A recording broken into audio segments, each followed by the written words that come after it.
Hi, good day everyone. Welcome to our forum discussion. We are blessed to be here to witness our forum about OSHE legal requirements. Purpose of the forum is enable to enhance the knowledge on the roles of OSHE legal requirements in business management for a specific industry. As we all know that the way of OSH management is implemented is very important.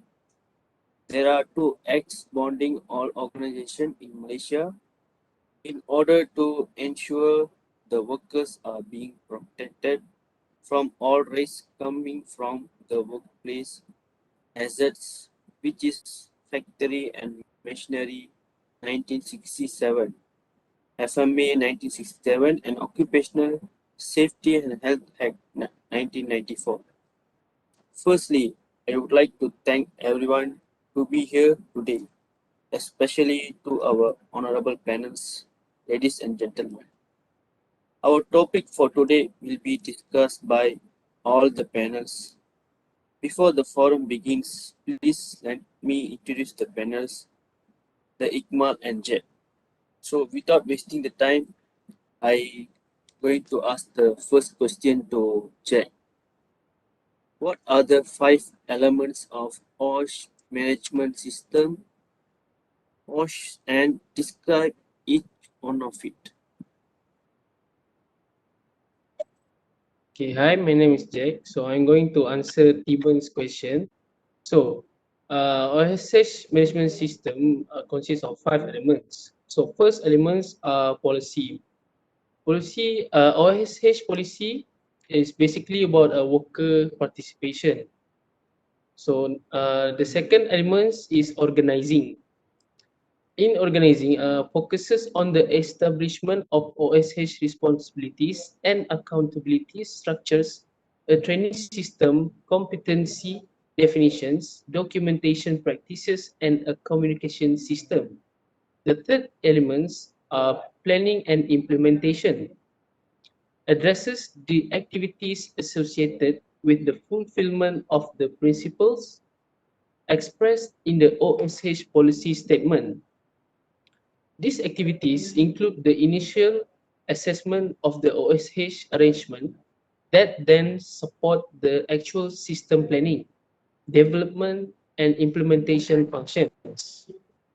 The fourth the fourth elements are evaluation, which describes those functions associated with measuring the management system's performance, which involves the development of performance monitoring and measurement protocols, investigation practices for accidents, auditing methods, and management review arrangement.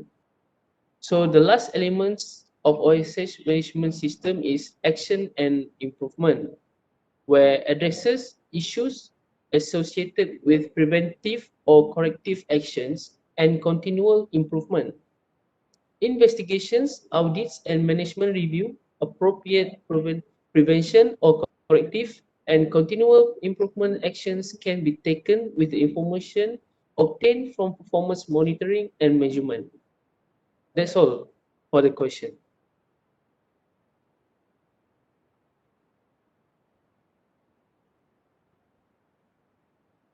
Excuse, Mike, you're on mute. Oh, sorry. So, thank you for describing 5 elements of OSH management system and describe each of on it. So, policy, organizing, planning and implementation, evaluation and action for improvement are the 5 elements. Am I right, Jack? Yes, Stephen. Okay, we going for the second question. I would like to ask the second question to Ikmal.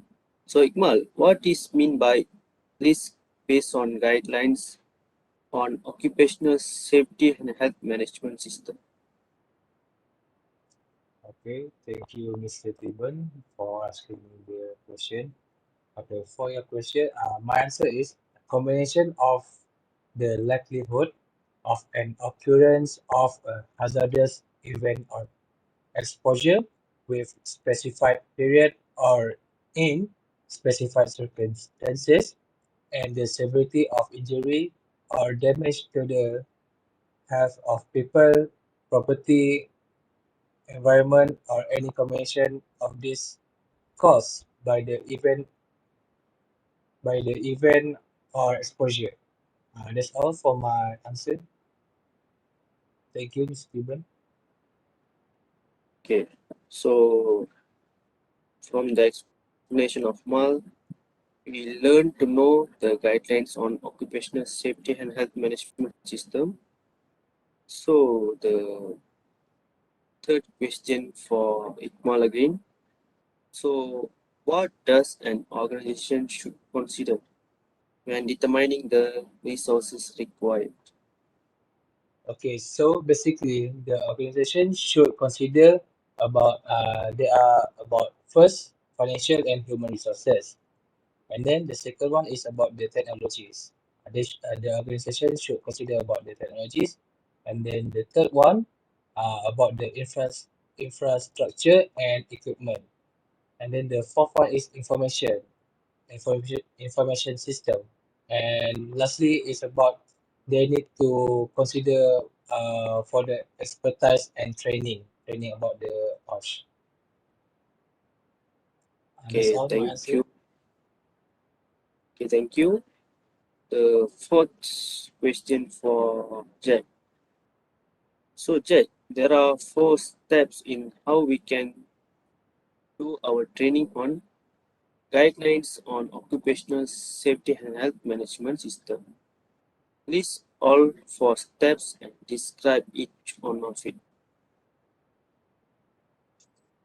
Okay, thank you, Tiban, for asking the question. So the first step in how we can do our training based on the guidelines on occupational safety and health management systems are by determine what training your organization need or prepare OSH training matrix. So the OSH training matrix is a tool which can be used to assist employers and supervisors to identify what OSH training are required for their workers. The matrix aims to compile a list of OSH training modules necessary to equip workers with the skills, knowledge, and information to effectively manage hazard exposures during their working day. So the second step is to prepare your training plan. Prepare training plan by prioritizing the training modules and develop a training schedule for the organization.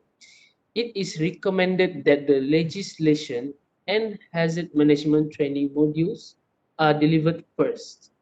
The other modules listed within the OSH training matrix can be delivered in an order appropriate to the worker's need. So the third step is to deliver the training. Once the plan is developed, train the workers in accordance with the training plan and schedule. You may require developing your training modules for the topics covered within the workers' specific elements. You must ensure that the information is easy to understand and trying using variety of training methods to deliver your message. Also, ensure that the trainer has enough time to prepare their resources and venue. Competency training should be conducted by competent person. So the last step, which is the fourth step, is evaluation of training.